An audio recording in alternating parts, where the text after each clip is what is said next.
À Sainte-Hélène, entouré de quelques fidèles officiers et domestiques, Napoléon vit entre 1815 et 1821 dans des conditions extrêmes. Sur cette île, balayée on le sait par les alizés, installée dans un bâtiment humide, l'empereur s'épanche auprès de ses intimes et avec eux, il s'apprête à gagner sa dernière bataille, celle de la légende.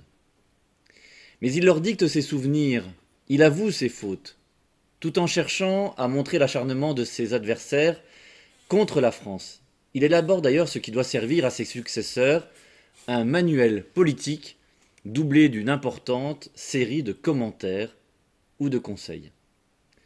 Ses confidences de captifs à Lascaz, à Bertrand, à Marchand, à Montholon, à Ly, Oméhara, Gourgaud, Antomarchi, mais aussi à d'autres témoins qu'on connaît peut-être moins, comme Albine de Montholon, Betsy, Balcombe, et même face à face avec Hudson Lowe.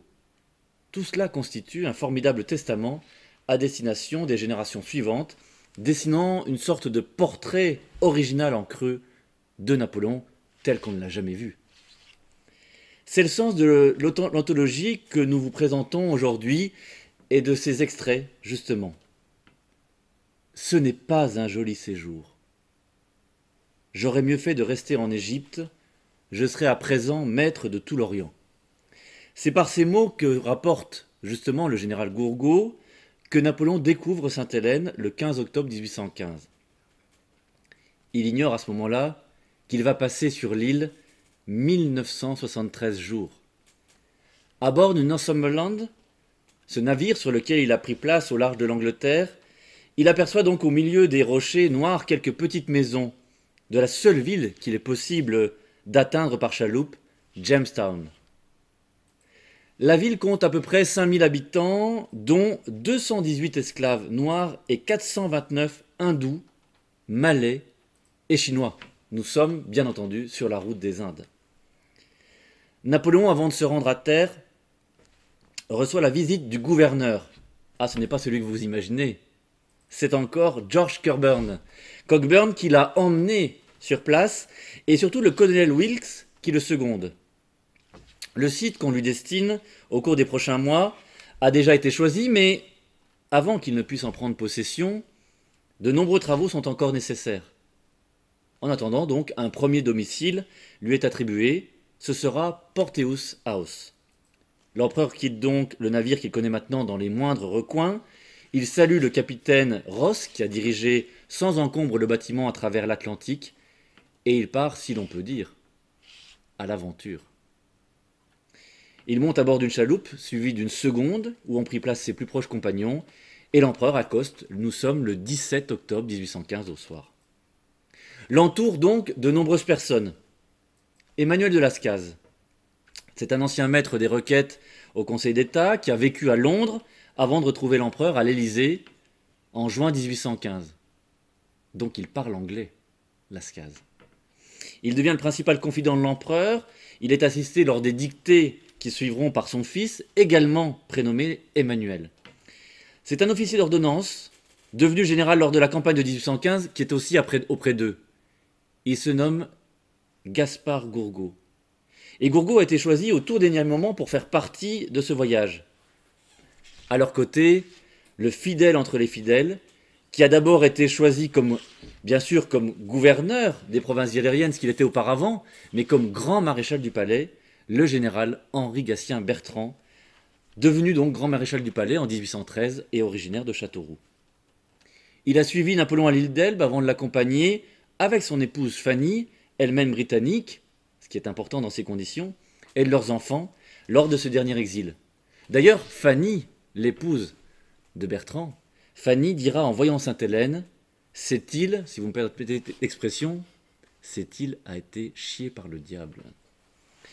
Enfin, Charles Tristan de Montholon-Sémonville, ancien aide de camp, est ici le chambellan de Napoléon. Son épouse, depuis 1812, Albine Hélène de Vassal, donnera naissance, 8 mois après son arrivée, à une petite fille prénommée Napoléon. À chaque moment de la journée, l'empereur dispose à ses côtés d'autres personnes. Bien sûr, il y a la domesticité. On compte par exemple Louis-Joseph Narcisse Marchand, son premier valet de chambre depuis 1814, qui est serviable et direct. On remarque aussi un personnage un peu étonnant, qui se prénomme Louis-Étienne, de son nom Saint-Denis, mais que tout le monde appelle, très étrangement, le Mamelouk Ali. Mais il n'a de Mamelouk que le nom, ou du moins l'attribution, c'est le garde du corps. Mais il servira de bien d'autres choses, parce que Ali occupe surtout la place du fameux Roustan, qui a quitté l'empereur depuis la première abdication, et qui fait donc office non seulement de garde du corps, mais aussi par sa formation de responsable de la bibliothèque et des archives. Il est un personnage très important et qui nous permettra de comprendre au quotidien ce qui se passe à Longwood. Enfin, un dernier personnage, chirurgien du Bel Air au fond depuis du Northumberland, c'est un Irlandais, un certain Barry Edward O'Meara, qui s'occupe de la santé de l'empereur avec le titre de premier médecin. Tous, sans exception, rapporteront les différents témoignages de Napoléon. Mais du côté des Anglais, on se méfie, d'abord militairement. Personne ne souhaite répéter les mêmes erreurs qu'à l'île d'Elbe. Même si Napoléon en était le souverain, il avait réussi à se jouer de ses gardiens et à tromper leur vigilance. Alors pour surveiller Napoléon et empêcher qu'on vienne le chercher, des centaines de canons seront tournés vers l'océan. Image suivante.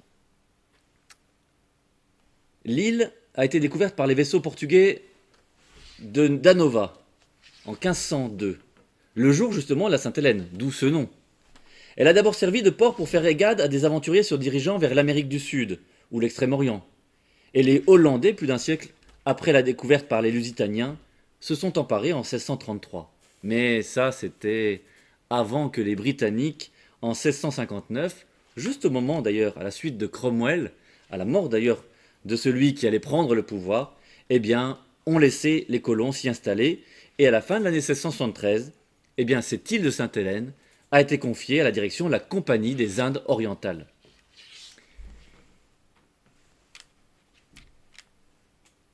Cette île, justement, elle est très importante. Et non seulement elle est importante, mais c'est chez un agent du Trésor qui œuvre pour la Compagnie des Indes orientales, un certain William Balcombe, âgé alors de 36 ans, que Napoléon décide de s'installer pour moins de 2 mois. On se rappelle que Longwood, la maison qui lui est destinée, n'est pas prête. Donc, Napoléon, eh bien, pour être plus exact, s'invite chez les Balcombes. La rencontre s'est faite au détour d'une promenade dans les environs de la maison. Et dans un premier temps, il fait connaissance avec l'épouse et les 2 filles de 16 et 14 ans, puis des 2 garçons de 7 et 5 ans. La plus jeune des sœurs de la fratrie, prénommée Lucia Elisabeth et appelée familièrement Betsy, lui a fait forte impression à Napoléon. Avec ses yeux bleus, son comportement particulier et son franc-parler, elle contraste un peu avec tout ce que Napoléon a connu depuis plus de 20 ans, où tout le monde était aux petits soins et même avec déférence. Elle n'en a cure. Elle parle à Napoléon exactement comme si c'était un ami. Et c'est ça aussi qui va permettre à comprendre qui était véritablement cet homme qui avait tant impressionné l'Europe. Dans ses souvenirs, Betsy, image suivante, racontera plus tard. Tout le monde ici ignorait le retour de l'île d'Elbe et la campagne si féconde en événements qui en est résulté jusqu'à Waterloo. Betty raconte: je me souviens parfaitement de la stupéfaction générale avec laquelle on accueillit l'annonce de la captivité de Napoléon parmi nous. Personne ne voulait y croire. Passé l'étonnement, elle avoue même, je cite, « J'éprouvais tout d'abord une épouvante extrême. J'eus le vague pressentiment que quelque terrible malheur nous menaçait tous. J'en avais une sensation indéfinissable. Les idées les plus anciennes que je m'étais faites de Napoléon me le représentaient comme un grand ogre, un géant, avec un gros orteil et un œil rouge, flamboyant au milieu du front. Des dents longues, saillantes, hors de la bouche, avec lesquelles il déchiquetait et dévorait les petites filles qui n'étaient pas sages, et surtout celles qui n'apprenaient pas leurs leçons. Mais les journées qu'elle passe auprès de lui vont lui faire comprendre que cet homme est beaucoup plus doux, beaucoup plus calme qu'on a bien voulu lui présenter autrefois. Alors pour l'heure, les Français visitent les Briards, un lieu enchanteur, un jardin d'Éden, un véritable paradis, avec sa magnifique allée de banians qui conduisait, elle-même flanquée à droite et à gauche de laquiers gigantesques, entremêlés au hasard de grenadiers et de myrtes. Appréciant le cadre, image suivante, Napoléon s'enquiert très vite auprès de la famille, non de la maison qu'ils occupent et qu'ils ne sauraient abandonner, mais du logement annexe que l'on aperçoit, modeste pavillon qui comporte une seule pièce avec étage. Est-il possible d'être accueilli ici? Mais oui, forcément. Et donc Napoléon, au milieu des anonymes qu'il côtoie, rencontre toutes les personnes qui seront maintenant à ses services.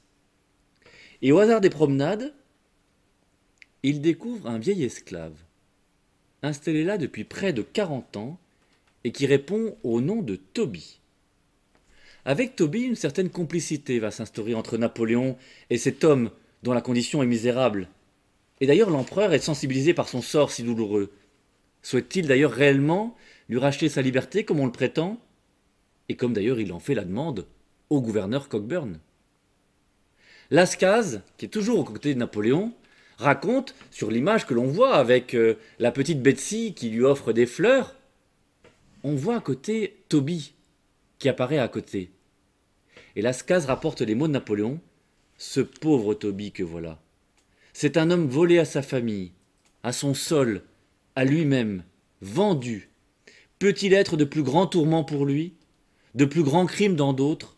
Si ce crime est l'acte du capitaine anglais tout seul, c'est à coup sûr un des hommes les plus méchants. Mais s'il a été commis par la masse de l'équipage, ce forfait peut avoir été accompli après tout par des hommes peut-être pas si méchants que l'on croirait, parce que c'est la perversité qui les a emportés. Toby, cet homme si important pour Napoléon, qui comprend ce qu'est maintenant l'esclavage. Il confie même à Lascaz ce que c'est pourtant que cette pauvre machine humaine. Pas une enveloppe qui se ressemble, pas un intérieur qui ne diffère. Et c'est pour se refuser à cette vérité qu'on commet tant de fautes. Faites de Toby un Brutus, il se serait donné la mort. Un Ésope, il serait peut-être aujourd'hui le conseiller du gouverneur.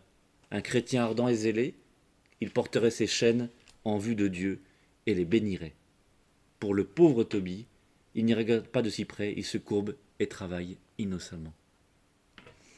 Pour l'heure, il faut bien avouer aussi que Napoléon s'amuse des petits divertissements que lui gratifie Betsy, qui est si douce, si calme, et qui d'ailleurs lui permet un petit peu de rire à gorge déployée, ce que Napoléon n'a quasiment plus fait depuis tant de mois.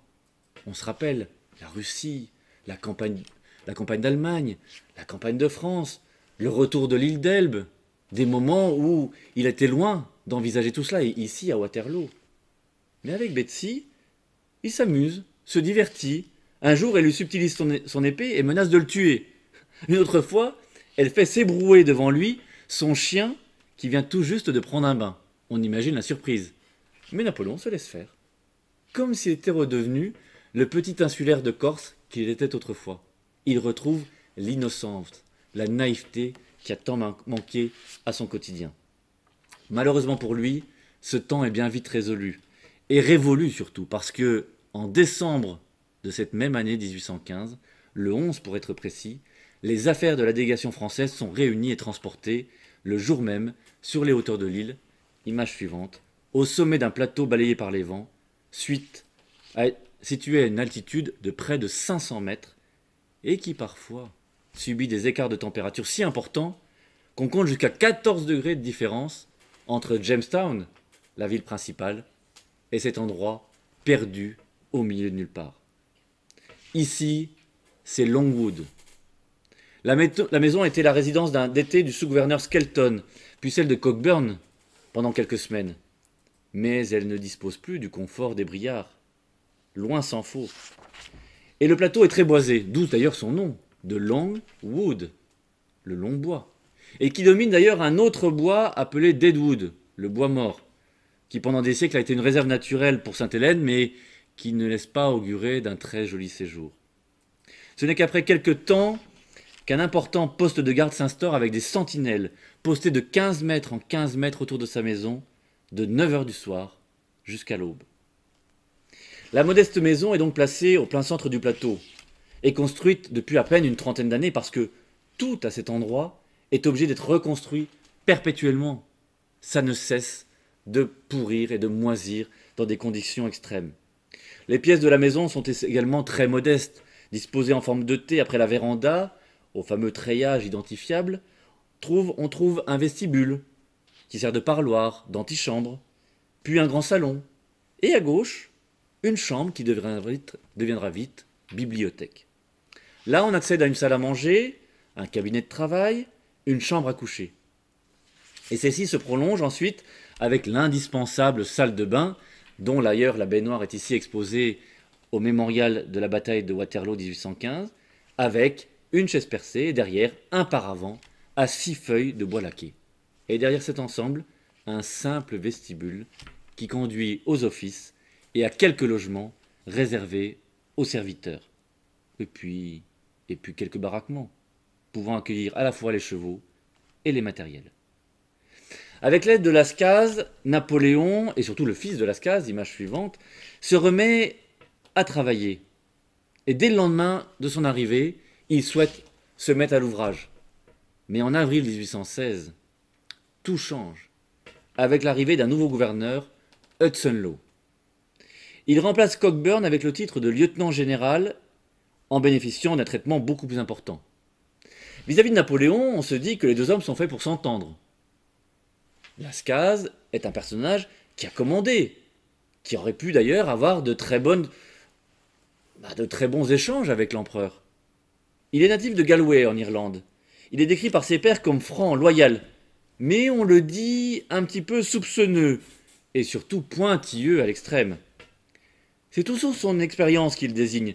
Lui-même, au cours de ses 30 années de carrière, Hudson Law, il a dirigé des régiments de Royal Corsican Rangers, donc il comprend les Corses.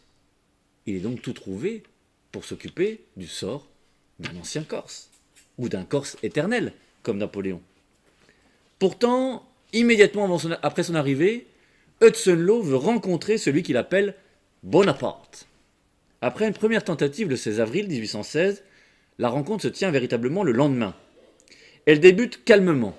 Les deux hommes se jaugent pendant un quart d'heure. Conversent en italien, ils le parlent tous les deux, langue de jeunesse pour l'un, et puis souvenir de campagne pour l'autre. Les suivantes seront moins aimables, d'autant que Napoléon le trouve tout de suite hideux. Il dit d'ailleurs de lui qu'il a une figure de hyène, une démarche saccadée.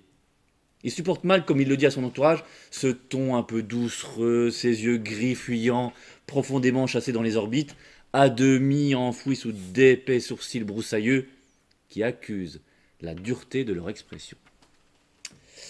Le 30 avril, si l'on en croit toujours Lascaz, Napoléon, je cite, l'a admis dans sa chambre, bien qu'il ne fût pas habillé et se trouva obligé de garder son canapé. Il avait parcouru vis-à-vis de lui, dans le calme le plus parfait, tous les points qui pouvaient se présenter naturellement à l'esprit.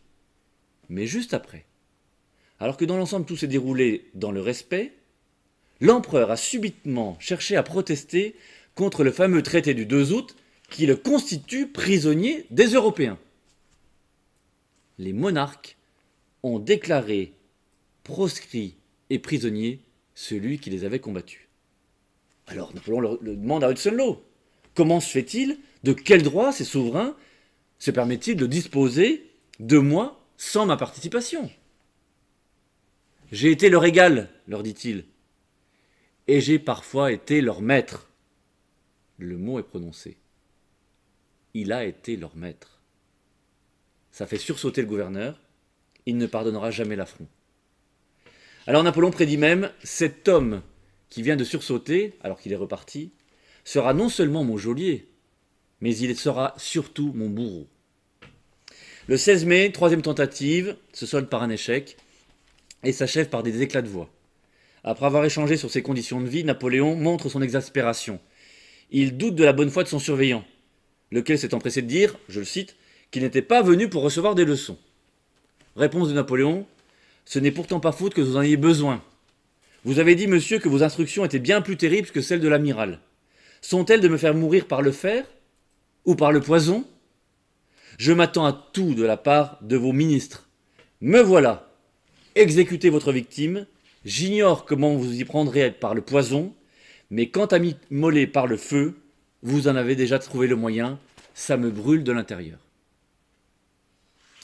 En réalité, cette rancune trouve son origine ailleurs, ce qui contrarie et ne cessera d'agacer Napoléon, on le comprend. C'est ce fameux texte, cet texte convention du mois d'août 1815 qui le présente comme prisonnier, cet homme qui a dominé l'Europe.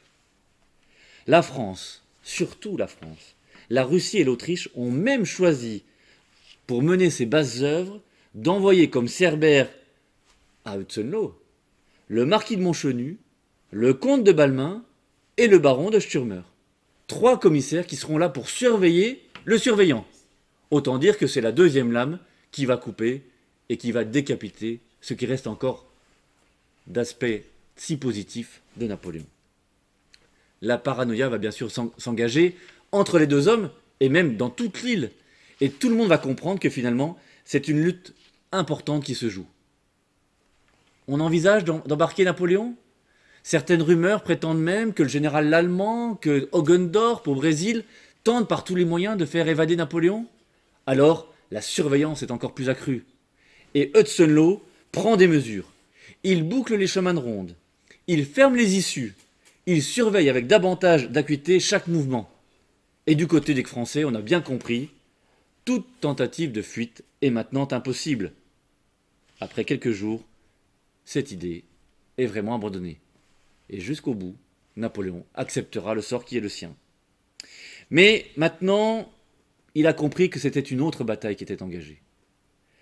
Le 18 août, lorsque Hudson-Lowe quitte le face-à-face avec Napoléon, où ils se disent à peine quelques mots, l'empereur prétend « Dans 500 ans, le nom de Napoléon brillera au-dessus de l'Europe, le nom de Castlereagh, le ministre britannique, et celui de Hudson-Lowe ne seront connus que par la honte et l'injustice de leur conduite envers moi. » Napoléon doit donc lutter. Lutter non seulement contre ses adversaires, mais surtout contre l'ennui. Et pour ce faire, il faut dissimuler sa peine, sauver les apparences. Alors un règlement intérieur est instauré autour de l'ancien souverain. Pour préserver ses prérogatives et maintenir un semblant de cour, les grandes tenues civiles et les uniformes sont désormais de rigueur lors des réceptions et des dîners.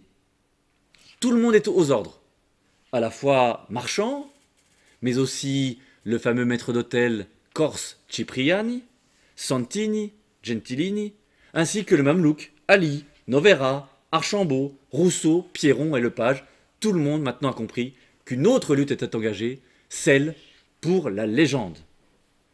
Lascaz, qui a refusé d'être considéré comme eux, se voue, lui, aux dictées impériales et se contente de cette seule charge. Il a reçu, je le rappelle, les attributions de secrétaire d'État. Mais de quel État, on l'ignore encore. À Montholon est revenu le titre également pompeux de maître des cérémonies. Mais de quelle cérémonie parle-t-on? Quant à Bertrand, dont la tâche est de surveiller et de vérifier que tout fonctionne, il se rend compte que finalement, ça n'est qu'une cour d'opérette dont il dirige les opérations. Jour après jour pourtant, comme autrefois aux Tuileries, à Saint-Cloud, à Fontainebleau, le rythme est immuable. Dès le lever, invariablement, à 7 heures, Napoléon s'habille d'une tenue légère avec le madras qui est exposé ici au mémorial.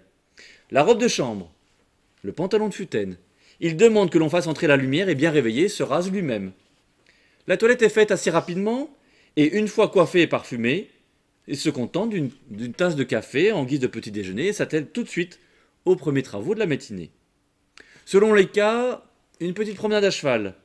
Quelques lectures précèdent ensuite le déjeuner qui est servi vers 10h, 10h30, où alternent viande, poissons, légumes et fruits arrosés de vin, le fameux vin de Constance qui vient du Cap.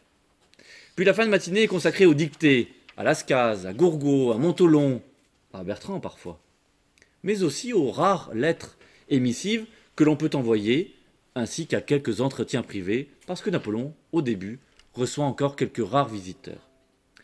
Vers 2h, l'empereur s'immerge dans l'eau, parfois bouillante, de son bain. Mais après, comme le confie Ali, la baignoire n'ayant pas de conduite pour être vidée, on jette les eaux par la fenêtre. Et avec le temps, ces eaux s'infiltrent dans le mur qui finissent par s'introduire et séjourner sur la partie voisine de la fenêtre. Donc Napoléon choisit d'autres moyens, mais il garde toujours l'habitude de sa baignoire. Ensuite, selon les jours, selon les interlocuteurs, On travaille, on se balade, on continue de dicter, de lire les journaux pour s'imprégner de l'état d'esprit de ce qui se passe encore en Europe. Puis vient le temps du dîner. Celui-ci est précédé de jeux de salon, notamment des échecs, parce que Napoléon aime gagner, ça lui arrive de tricher parfois, et il est expert en la matière depuis son adolescence. Le repas est servi selon les règles toujours édictées en France du temps de la splendeur, préparé avec soin par le cuisinier, le page. Et selon les arrivages, de façon aléatoire, on trouve à la carte, après le traditionnel potage, un relevé, 2 entrées, un rôti et même 2 entremets. Mais tout ça est bien maigre par rapport à ce qu'on imagine. Ça n'a que le titre de ces entremets. C'est le seul moment d'échange véritablement où tout le monde converse le plus librement possible. Et ensuite, la soirée s'achève par les lectures, les mélodies jouées au piano par Madame de Montholon, quelques jeux, conversations, de plus en plus vaines, à mesure évidemment que les mois s'égrènent. Car le temps fait son œuvre. Et autant Napoléon aime encore à jouer avec les boules de billard, autant le temps lui paraît long. Depuis plusieurs mois d'ailleurs, Napoléon multiplie les sacrifices. Son budget s'amoindrit.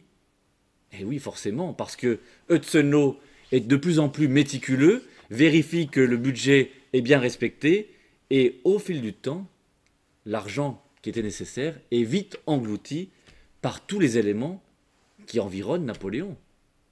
Et même si Napoléon continue de demander à son beau-fils Eugène des éléments, eh bien Longwood devient un panier percé. Image suivante. Chacun constate que l'humeur de Napoléon est détestable.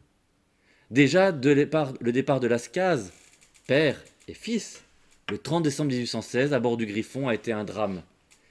Mais à peine l'empereur mécontent a-t-il eu le temps de rédiger ces fameuses lettres du Cap de Bonne-Espérance, ces observations sur le discours de Lord Bathurst, ces lettres de Sainte-Hélène, qui sont des diatribes distribuées et destinées à alerter sur son sort, que le sort s'acharne. Les uns après les autres commencent à quitter, j'allais dire, le navire. Pionkowski, ce Polonais, qui était venu pour apporter son soutien. Rousseau, Archambault, puis même Santini, sont partis à leur tour. Ce dernier d'ailleurs rallie Londres en 1817, en février, et il prend tout de suite contact pour expliquer dans quelles conditions vit Napoléon. Plus incroyable encore, alors qu'on ne l'imaginait pas comme cela, Gourgaud doit plier bagage. Lui qui était quand même si attaché à l'empereur est devenu demander son congé. Après de multiples atermoiements, menaces ou chantages lancés pendant 6 mois, il a commencé à se brouiller avec Montholon. Et cette fois pour toujours parce que les deux hommes se sont provoqués en duel dès le 2 février 1818. C'en est trop. Il confie à Napoléon dans une lettre « Sire, au moment de m'éloigner de ce séjour, j'éprouve un sentiment bien douloureux. J'oublie tout. Je ne suis occupé que de la pensée que je vais me séparer pour jamais de celui à qui j'avais consacré toute mon existence. » Alors la réponse de Napoléon ne se fait pas attendre. « Monsieur le général baron Gourgaud, je vous remercie des sentiments que vous m'exprimez dans votre lettre d'hier. Je regrette que le mal de foi qui est si funeste dans ce climat ait nécessité votre départ. » On arrange l'opération.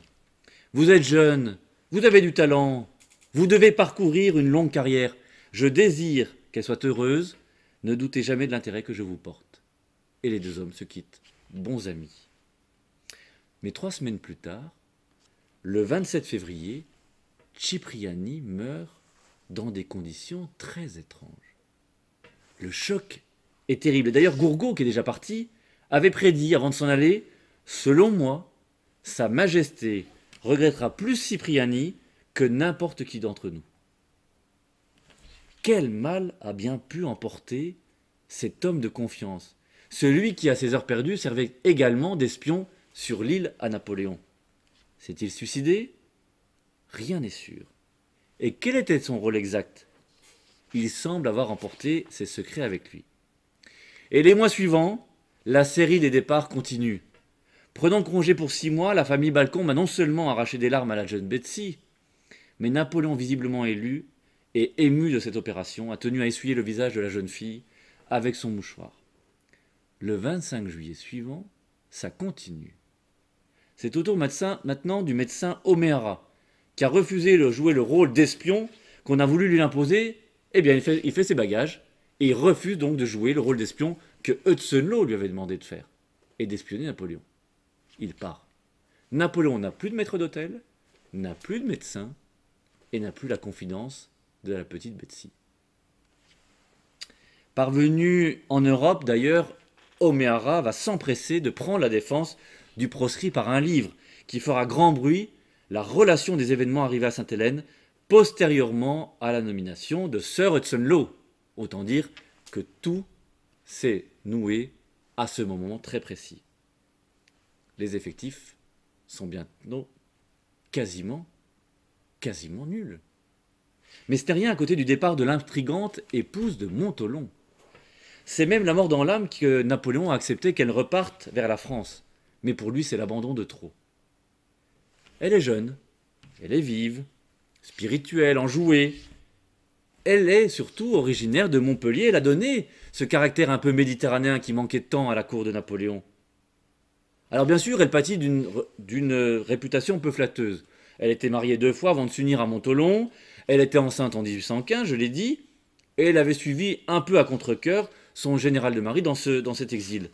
Mais après son accouchement en juin 1816, l'isolement qui continue de lui peser, eh bien, provoque cette proximité avec Napoléon pour adoucir son séjour. Et ça va lui apporter non seulement reconnaissance, mais surtout énormément de richesse. Mais cette relation s'est petit à petit distendue, et alors qu'elle a accouché ensuite d'une petite fille prénommée Joséphine, que tout le monde aura compris que Napoléon était le père, eh bien cette relation s'est distendue. Elle s'est rapprochée cette fois d'un jeune lieutenant britannique, un certain Basil Jackson. Et Napoléon n'y tient plus, il demande à Albine de quitter l'île, ce qu'elle fait donc le 7 janvier 1819, s'éloignant pour toujours et repartant vers la France avec ses enfants. Mais alors que tout paraît engager Napoléon vers une fin irrémédiable, en septembre de cette même année 1819 arrive un événement heureux cette fois-ci. L'arrivée de la petite caravane. Cette fameuse petite caravane lui apporte, pour remplacer Lepage et Cipriani, son cuisinier et son maître d'hôtel, un certain Jacques Chandelier, ancien page rôtisseur aux Tuileries, et qui était un temps auprès de Pauline Bonaparte. Surtout un trentenaire, Jacques Coursault, originaire de Vito, un ancien des Grenadiers d'Oudinot, qui a été engagé par Duroc, puis à Rome pour Madame-Mère, donc des hommes de confiance. Avec eux, Napoléon est vraiment dans de bonnes dispositions. Pour devenir aumônier, parce qu'on a besoin d'un aumônier en titre maintenant, on a choisi, dans l'entourage de Madame-Mère, qui vit maintenant à Rome, un Corse, Antonio Bonavita. Il a 70 ans, le pauvre Bonavita, confesseur de Laetitia à l'île d'Elbe, originaire de Corse donc. Il a longtemps exercé son ministère en Espagne, puis outre-Atlantique, au Mexique, aux États-Unis. Et il a plein de belles choses à raconter à Napoléon. Ça va donc divertir ses soirées. À ses côtés, on trouve également, pour l'assister dans son ministère, un autre Corse, Angelo Paolo Vignali, qui sert de chapelain adjoint. Pourquoi 2 hommes ? Tout simplement parce qu'on est en territoire anglican. Et que ces 2 chapelains doivent se confesser l'un à l'autre, et que s'il en a un qui flanche, l'autre lui servira pour le seconder. Enfin, pour médecin, et pour remplacer O'Meara, et qu'entre-temps un certain Verlig a été réfuté, que l'intérimaire John Stocco, ancien praticien du Conquéror, a été fâché avec le gouverneur et avec Napoléon, eh bien, l'empereur attend enfin un médecin digne de ce nom. Et celui qu'on lui présente, Francesco Antomarchi, est corse, originaire précisément de Mauriciglia. Il est venu au monde quelques jours après la prise de la Bastille, donc il est très jeune, né en 89, trop jeune sans doute, pour une telle responsabilité, car sa science paraît limitée. Après cette arrivée de tonitruante, image suivante, qui contribue à exciter les esprits mais déçoit, la vie donc reprend son cours, calme, sans intérêt. Les journées paraissent sans saveur, mais Napoléon suit les conseils d'Antomarchi, contre toute attente. Il a décidé de quitter définitivement ses habits trop empesés d'empereur des Français pour ceux de simple jardinier. L'image du jardinier que vous voyez ici. Les journées qui n'étaient sans saveur, maintenant, il se prend au jeu.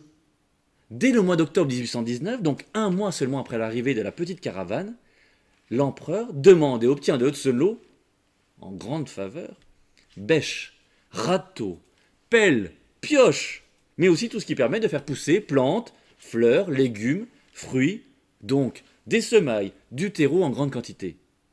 Napoléon n'est plus Louis XIV, c'est véritablement le nôtre qui agit là.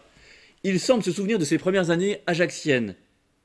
Vous rappelez-vous, au Milelli, le domaine qui appartenait à sa famille, où il s'occupait des oliviers de son père? Eh bien là, de la même manière, l'ex-souverain se mue en un jardinier de premier plan.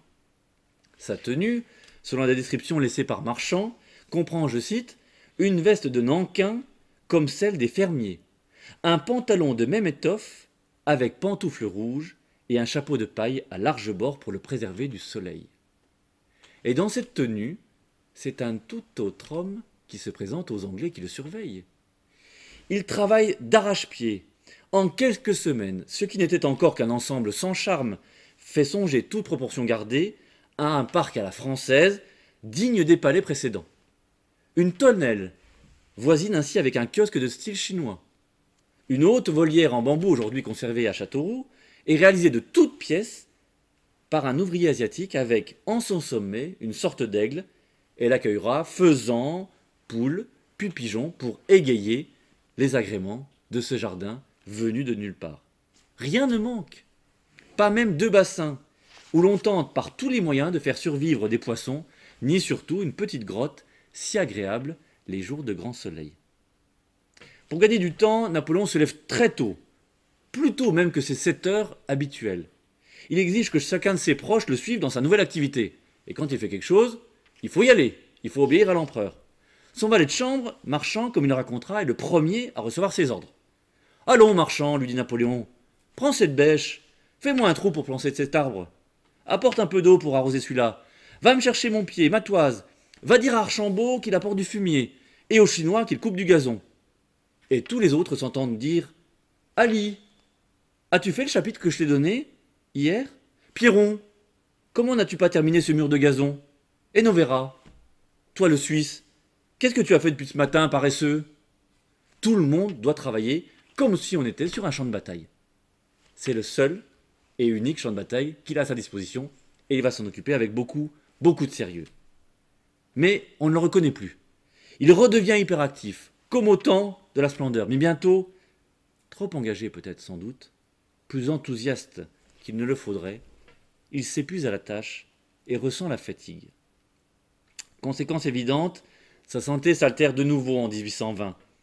Il faut accepter de ne plus pouvoir soutenir un effort physique aussi intense. À regret, il se résout à abandonner ses travaux de jardinage et ses problèmes de santé le rattrapent. Sa santé. Il pensait l'avoir oubliée. Depuis tout ce temps, qu'il se tenait l'estomac, ou qu'il croyait que c'était l'estomac. Depuis tout ce temps où il croyait que ses ennuis l'avaient abandonné, eh bien non, ça revient. Antomarchi ne paraît pas inquiet. Il incrimine justement l'estomac, ce qui provoque la colère de Napoléon, qui a cette douleur, mais qui dit « Mais que me parlez-vous d'estomac? Je le tiens peut-être, mais je n'y ai jamais ressenti le moindre mal que vous pensez l'envisager. Alors, à quoi joue-t-il » Il est vexé. Alors le médecin vient moins souvent, forcément. Il s'occupe de l'empereur quand il le peut, le traite comme un vulgaire patient, et de nouveau les reproches ne se font pas attendre. « Antomarchi, vous venez me voir comme si vous me faisiez des visites à 30 sous. » Ajoutant même d'ailleurs à Marchand, une fois que le médecin est parti, « Quelqu'un a-t-il été plus mal soigné que moi par un tel Collione ?» En octobre 1820, Napoléon bénéficie d'une légère accalmie. Il veut en tirer profit, reprendre un petit peu ses travaux. Il souhaite surtout réunir ses textes, parce qu'il sait que la légende s'écrira à partir de ces documents. Il faut achever tout ce qui a été commencé, sans vraiment avoir été terminé. Et pour l'aider dans son travail, Ali est chargé de réunir de mettre au propre. Il classe ainsi la bibliothèque, qui n'a cessé de s'enrichir au fil des mois. Elle comptera d'ailleurs quelques 3500 volumes pour 1000 titres environ. Tous ces livres sont marqués d'un cachet, à l'encre noire figurant l'aigle aux armes impériales. Ali d'ailleurs précise, je le cite, « En général, ce n'était pas M. de Montelon qui mettait la dictée au net. C'était moi qui étais chargé de ce travail. Les feuilles de dictée étaient écrites au crayon. Ensuite, M. de Montelon les retirait sous mes yeux et complétait les mots qui étaient trop abrégés pour être lus. Mon travail terminé, je le donnais à l'empereur qui le relisait avec attention et y faisait les corrections ou changements qu'il jugeait à propos de faire. Mais s'il y avait trop de changements, alors ensuite je recopiais le tout. On peut donc être sûr que Napoléon a entièrement revu et corrigé l'ensemble. Mais parmi les principaux écueils de ce travail si important, Ali reconnaît quand même, pour lire l'empereur, il fallait avoir une grande habitude. Il n'y avait que les premières lignes de lisible. Ensuite, la nouvelle copie corrigée passait encore sous ses yeux et subissait encore des corrections. Et enfin, je faisais une copie avec soin et celle-ci était conservée ou envoyée en Europe. Il arrivait encore que sur cette copie, l'empereur changeait des mots. Bien que les sujets abordés paraissent divers, tout a donc été soigneusement réparti. À Bertrand, à Montholon, à Gourgaud, qui ont été donc des généraux qui ont connu la guerre au plus près, sont naturellement dévolues les campagnes du Directoire, puis de l'Empire, l'Italie, l'Égypte, mais au deuxième, les batailles impériales, jusqu'en Russie, et au dernier, les combats qui s'achèvent ici, à Waterloo. Napoléon leur confie « Quand je serai mort, chacun de vous aura la douce consolation de retourner en Europe. Vous verrez les uns vos parents, les autres vos amis. Moi, je retrouverai les braves aux Champs-Élysées. Tous viendront à ma rencontre. Ils me parleront de tout ce que nous avons fait ensemble. Il y aura du plaisir à cela, à moins que l'on ait peur là-bas de tant de guerriers ensemble. Les parutions, vous le savez, mesdames et messieurs, chers amis, seront espacées ensuite, suivant le retour des uns et le travail des autres. Les récits de la captivité de l'empereur Napoléon à Sainte-Hélène, signé Montholon, paraîtront en 1847. Le journal de Sainte-Hélène, par Gourgaud, ne date que de 1899, donc son posthume. Quant aux cahiers de Sainte-Hélène, tenus par Bertrand, on le sait, ils ne seront édictés qu'entre 1951 et 1959 de manière tout à fait abrégée. Cela fera de ces hommes, Montholon, Gourgaud, Bertrand, et surtout Lascaz avec son mémorial en 1823, cela fera d'eux les nouveaux, les éternels évangélistes modernes. Les ouvrages et manuscrits de Marchand, qui présentent Napoléon tel qu'il fut à Longwood, et surtout d'Ali, qui s'attache à fixer Longwood tel que le vit Napoléon, constitueront en sus de cela, si l'on peut dire, une sorte de Bible laïque, un manifeste politique et moderne, comme jamais personne n'aura pu en constituer. Car l'empereur a accepté sa mission. Et sa passion, il le dit, c'est une folie. Il faut que je meure ici. Que la France vienne m'y chercher. Si Jésus-Christ n'était pas mort sur la croix, il ne serait pas Dieu. Alors, il ne fait pas de comparaison, mais il dit que c'était le calvaire indispensable à sa situation. On le constate quand on le relit ces textes, tous les sujets sont abordés. Des milliers de pages ont été dictées. Cependant, comment connaître le véritable Napoléon? Alors ce que je vous propose ce soir, c'est de relire ces textes, tels qu'ils ont été dictés à Lascaz, à Bertrand, à Montholon, à Gourgaud, à Marchand, à Ali, à Betsy, et même face à Hudson Lowe, comment Napoléon a-t-il dicté ces témoignages? Je vous propose de les faire de manière avec un classement alphabétique. Les affaires. Je me suis décidé à quitter les affaires, dit-il, indigné de voir les meneurs de la France la trahir ou se méprendre grossièrement sur ses plus chers intérêts. Indigné de voir que la masse des représentants pouvait, plutôt que de périr, transiger avec cette indépendance sacrée. Brienne. Ce qui donne un prix bien extraordinaire à la bataille de 1814, c'est qu'elle se passa auprès d'un arbre que je considérais en cet instant et que je reconnaissais pour être celui au pied duquel, durant nos récréations d'écoliers, à l'âge de 12 ans, je venais lire la Jérusalem délivrée. Caractère. Comment les souverains de l'Europe peuvent-ils laisser polluer en moi ce caractère sacré de la souveraineté? Ne voient-ils pas qu'ils se tuent de leurs propres mains à Sainte-Hélène? Croient-ils donc le bon sens des peuples insensible à leur morale? Et qu'en attendent-ils? Toutefois, faites vos plaintes. Que l'Europe les connaisse et s'en indigne. Les miennes sont au-dessous de ma dignité et de mon caractère. J'ordonne, ou je me tais. Disparition. Après tout, ils auront beau retrancher, supprimer, mutiler, il leur sera bien difficile de me faire disparaître tout à fait. Un historien français sera pourtant bien obligé d'aborder l'Empire. Et s'il a du cœur, il faudra bien qu'il me restitue quelque chose, qu'il me fasse ma part. Et sa tâche sera aisée, car les faits parlent. Il brille comme le soleil. Guerre. Le succès à la guerre tient tellement au coup d'œil et au moment que la bataille d'Austerlitz, gagnée si complètement, eût été perdue si j'eusse attaqué 6 heures plus tôt. Marengo était la bataille où les Autrichiens s'étaient le mieux battus. Leurs troupes s'y étaient montrées admirables, mais leur valeur s'y enterra. On ne les a plus retrouvées depuis. Les Prussiens n'ont pas fait à Iéna la résistance qu'on attendait de leur réputation. Du reste, les multitudes de 1814 et de 1815 n'étaient que de la canaille auprès des vrais soldats de Marengo, d'Austerlitz et d'Iéna. Joséphine. Joséphine était la déesse de la toilette. Toutes les modes lui seyaient. Tout ce qu'elle portait prenait, par cela seul, un cachet de distinction. Elle était en outre d'une extrême bonté. Joséphine était la grâce personnifiée. Elle embellissait tout autour d'elle. Sa toilette était parfaite. Elle dut à son goût, petite Betsy, elle dut à son goût exquis dans la parure de traverser les années sans rien perdre de son charme. Moscou. Sans l'incendie de Moscou, j'aurais réussi. J'aurais passé l'hiver. Et il y avait dans cette ville environ 40 000 habitants qui étaient, pour ainsi dire, esclaves. Car vous savez sans doute que la noblesse russe tient ses vassaux en une sorte d'esclavage.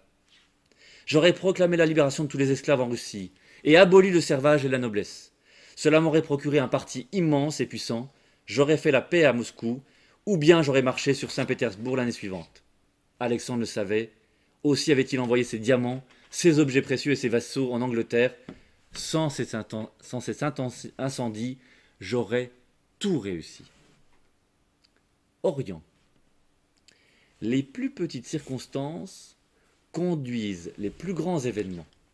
La faiblesse d'un capitaine de frégate qui prend chasse au large au lieu de forcer son passage dans le port, quelques contrariétés de détail dans quelques chaloupes ou bâtiments légers, ont empêché que la face du monde ne fût changée. Saint-Jean d'Acre enlevé, l'armée française volait à Damas et à Alep. Elle eût été en un clin d'œil sur l'Euphrate. Les chrétiens de la Syrie, les Druzes, les chrétiens de l'Arménie se fussent joints à elle. La population allait être ébranlée. J'aurais atteint Constantinople et les Indes, j'eusse changé la face du monde. Popularité. J'ai plutôt été abandonné que trahi. Il y a eu plus de faiblesse autour de moi que de perfidie. C'est le reniement de Saint-Pierre. Le repentir et les larmes peuvent être à la porte. À côté de cela, qui, dans l'histoire, eut plus de partisans et d'amis? Qui fut plus populaire et plus aimé? Qui, jamais, laissa des regrets plus ardents et plus vifs? Trésors. Vous voulez connaître les trésors de Napoléon? Ils sont immenses. Il est vrai. Mais ils y sont exposés au grand jour. Allez les voir, les voici. Le beau bassin d'Anvers, celui de Flessingue, les ouvrages hydrauliques de Dunkerque, du Havre, de Nice, le gigantesque bassin de Cherbourg, les ouvrages maritimes de Venise, les belles routes d'Anvers, à Amsterdam, de Mayence, à Metz, de Bordeaux, à Bayonne, les passages du Simplon, du Mont-Cenis, du Mont-Genève, de la Corniche, qui ouvrent les Alpes dans 4 directions. Dans cela seul, vous trouveriez plus de 800 millions.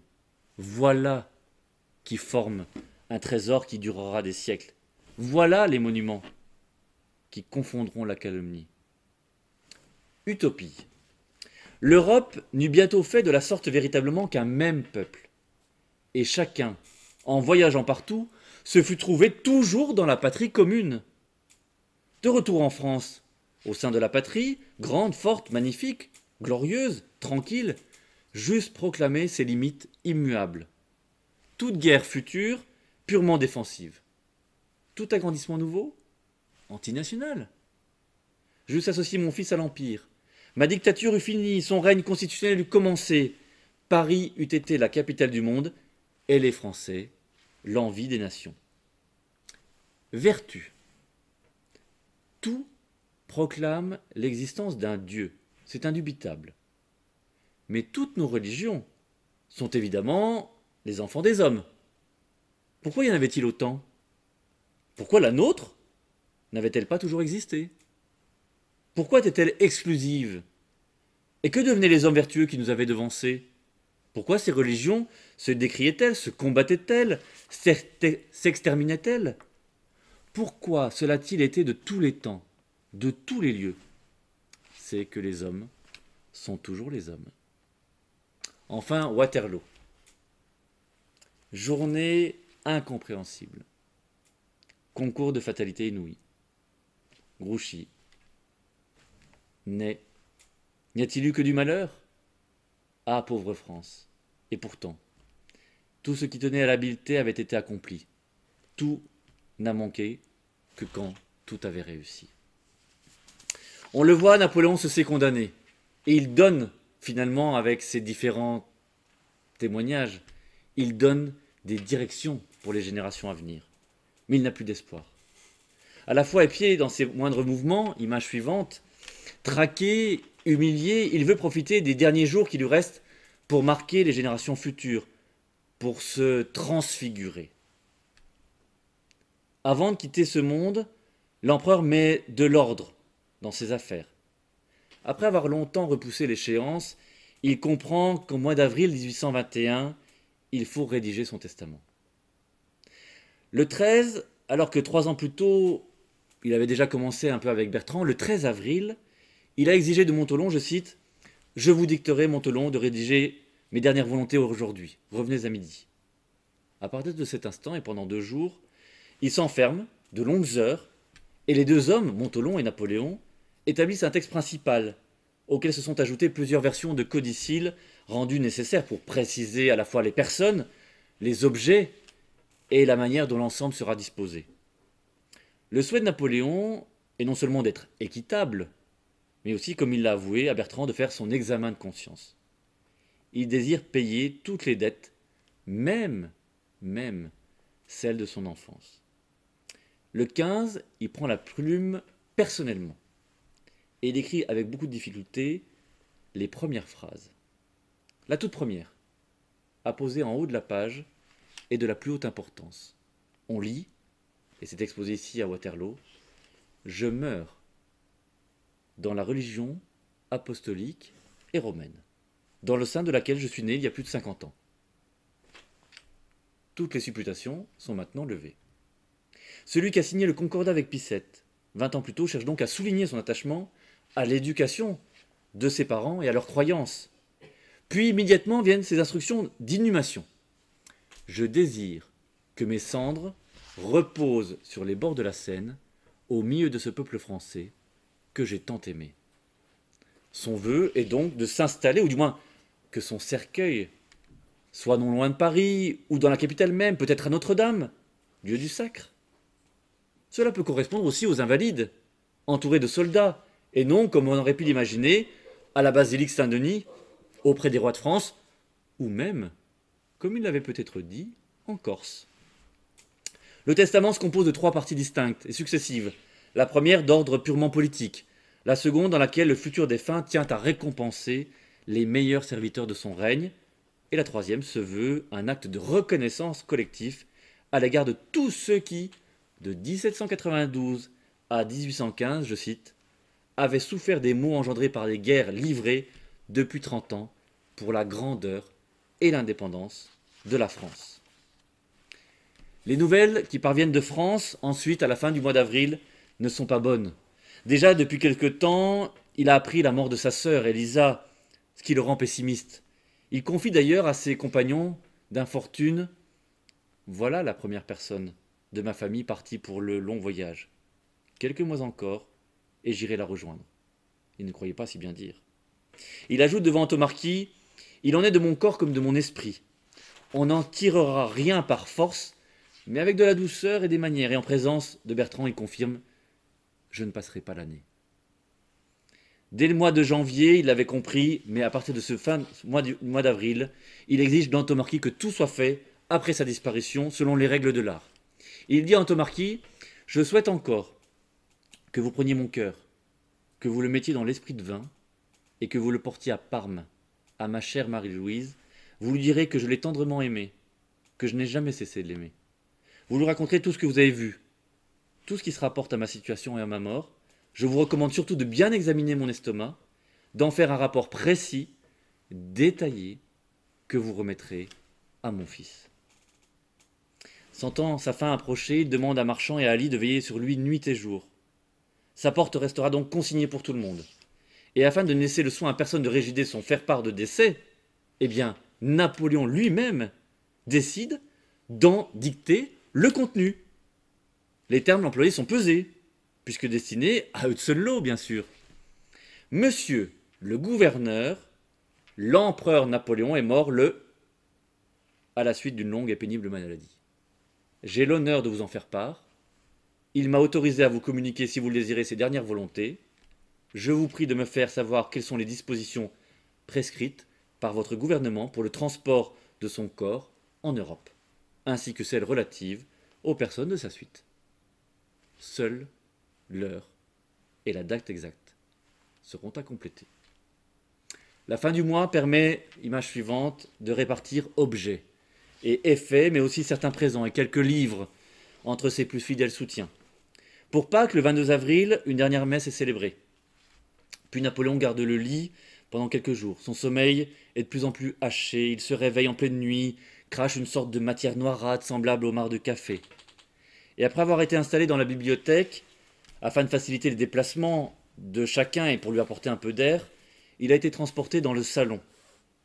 On le couche dans son lit de camp, son fameux lit de camp, entre deux fenêtres, avec un second canapé dans l'angle, s'il venait de se lever et à manquer de force pour se transporter seul. Comme il se plaint de plus en plus du froid et de l'humidité, on le change encore de place, cette fois face à la cheminée. Et parfois on ouvre sa fenêtre pour y faire entrer le soleil, mais très vite. Il exige une plus rassurante pénombre, et les volets resteront clos. Le mal fait son œuvre. Dans la nuit du 25 au 26, il est en proie aux hallucinations les plus étranges. Il voit dans ses délires sa bonne Joséphine, qui se refuse à lui donner un baiser et s'est envolée. Le 27, c'est plus terrible encore. Marchand nous raconte. L'empereur avait passé plusieurs heures de la journée à cacheter, à inventorier ses boîtes, ses tabatières et d'autres objets destinés à son fils. Cette journée fut une des plus fatigantes qu'eût encore éprouvé l'empereur dans le cours de sa maladie, une des plus affligeantes, pour nous, par le développement de ces symptômes qui annoncent une fin prochaine. À plusieurs reprises, les vomissements le forcèrent de suspendre la dictée de ses dernières volontés. Tout ce que nous fîmes pour l'engager à cesser un travail qui causait des accidents si graves ne put l'en détourner. Il souffre. À Marchand, toujours Napoléon confie « C'est vrai, Marchand, je suis bien fatigué. Je le sens, peu de temps me reste et il faut en finir. Donne-moi un peu de ce vin de Constance que Lascaz m'a envoyé. Une larme ne saurait me faire de mal. Il me ranimera, je ne veux rien faire pour abréger mes jours, mais je ne tirerai pas la paille pour les prolonger. » Et pour lui préciser d'où vient la douleur, il lui dit en le montrant sur son côté « C'est là, c'est une lame de rasoir qui me coupe en glissant. » Alors il boit une dernière gorgée du breuvage, et ensuite il délire de nouveau. Ses rêveries nocturnes le transportent à Versailles, au milieu de la garde nationale, puis en Corse, et enfin auprès de son fils. Au matin, à peine est-il éveillé que sa voix commence à trembler, puis s'affaiblit. Il réclame un dernier café, ce qui fait pleurer Bertrand, qui raconte « Que d'idées sur un si grand changement. Les larmes m'en sont venues aux yeux en regardant cet homme si terrible, qui commandait si fièrement, d'une manière si absolue, suppliait pour une cuillerée de café, sollicitait la permission, ne l'obtenant pas, revenant et toujours sans succès, toujours sans humeur. Dans d'autres moments de sa maladie, il envoyait paître ses médecins et leurs conseils, et faisait ce qu'il voulait. Mais maintenant, misérable, humble, il avait à présent la docilité d'un enfant. Nous sommes maintenant le 1er mai. L'empereur ne se souvient plus du tout de rien, ni de quiconque. Il commence même à confondre les personnes. Ah, il reconnaît juste Fanny Bertrand, avec laquelle pourtant il s'était brouillé au cours des derniers mois. Elle est enfin revenue le voir les 28 février, puis les 6 et 10 mars, et donc il la reconnaît. Mais comme il a demandé des nouvelles de ses enfants, et qu'elle est très émue, elle est revenue une dernière fois. Or, comme elle n'a pas connu l'agonie, car elle était victime d'une fausse couche 3 mois plus tôt, eh bien, Fanny, lorsqu'elle arrive, elle va confier à Bertrand, et surtout à Marchand à côté, quel changement s'est opéré chez l'empereur depuis que je ne l'ai vu. Ses traits amaigris, cette longue barbe, lui qui était toujours si propre, m'ont impressionné, bien douloureusement. L'empereur a été bien cruel pour moi en se refusant à me recevoir, mais maintenant, je suis bien heureuse de ce retour d'amitié, mais je serais davantage s'il avait voulu de mes soins. Elle en était fait congédier rapidement, après seulement quelques minutes, parce que Napoléon, en voyant Fanny, repense à Joséphine, et on comprend que sa douleur est terrible. Puis arrive le tour de Vignali, le fameux aumônier. Parce que Bonavita a déjà quitté l'île, trop vieux, trop âgé, trop difficile de survivre dans ces conditions dramatiques, et surtout le climat l'empêche de vivre sereinement, donc Bonavita a pris le bateau. Vignali vient confesser le mourant. Pendant une demi-heure, il lui accorde ensuite l'extrême onction. L'abbé fait comme si Napoléon n'avait jamais avoué à Bertrand qu'il lui avait demandé un jour ce qu'était le repos éternel. Bertrand, il n'y a rien après. On a donc, sans tenir compte de ses confidences, dressé un autel dans la salle à manger pour se préparer à toute éventualité, et Napoléon, qui a quand même dit qu'il était dans la religion apostolique et romaine, n'a plus bougé, son regard seulement est attiré par une seule chose, un seul élément, le portrait de son fils, accroché au-dessus de son lit.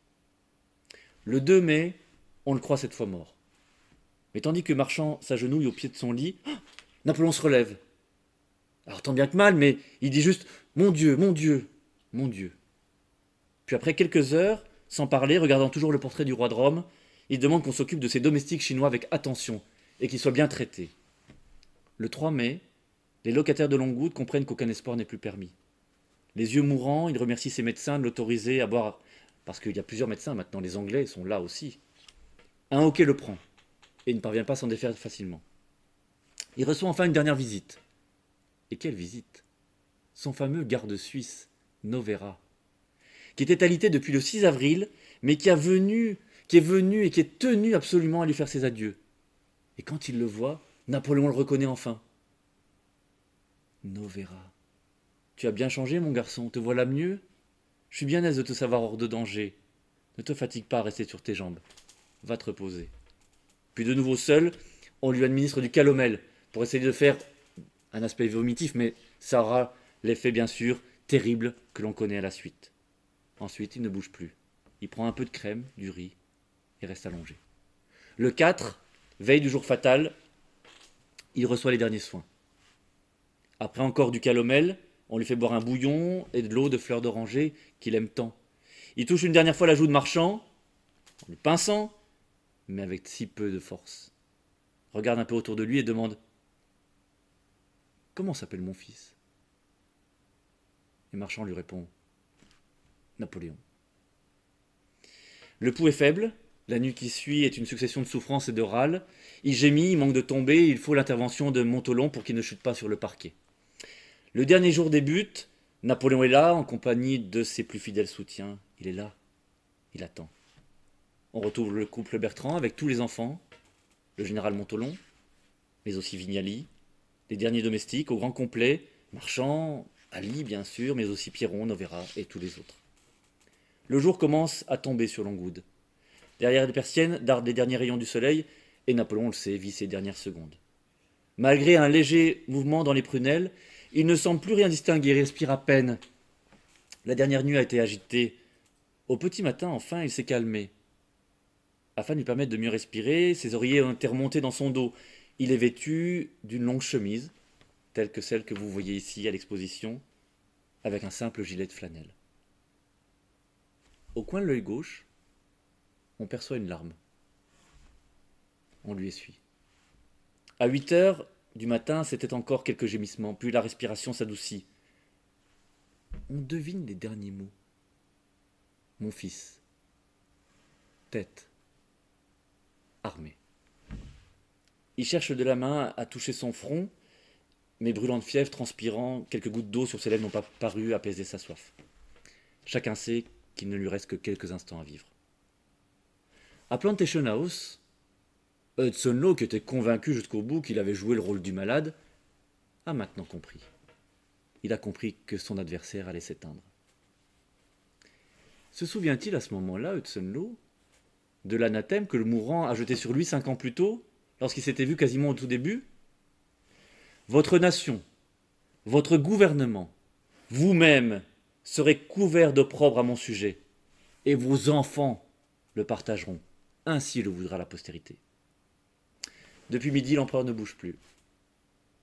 Les derniers soins apportés par Antomarchi n'ont servi à rien. Le médecin tient maintenant le doigt sur la jugulaire et sent les derniers mouvements sanguins. La bouche s'ouvre, un dernier ictus, 3 soupirs. Dernier souffle. Marchand raconte, l'anxiété du docteur Antomarchi redouble. Cette main qui guidait la victoire et dont il compte les pulsations s'est glacée. Le docteur Arnott, les yeux sur sa montre, compte les intervalles d'un soupir à l'autre. 15 secondes. Puis 30. Puis une minute s'écoule. Selon les mots de Marchand, l'empereur n'est plus. Il est 17h49, le 5 mai 1821. C'était il y a 200 ans.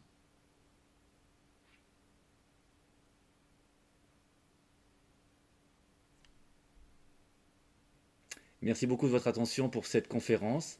Je remercie également, bien entendu, le mémorial de la bataille de Waterloo 1815 pour son accueil, le Souvenir napoléonien qui a organisé cette conférence, et je vous souhaite à toutes et à tous une excellente fin de journée, et surtout de vous revoir toutes et tous le plus rapidement possible, cette fois en direct et ensemble. Il n'y a donc pas de questions, et donc à très bientôt. Et comme on le dit très souvent entre nous lors des conférences napoléoniennes, vive l'empereur. À bientôt.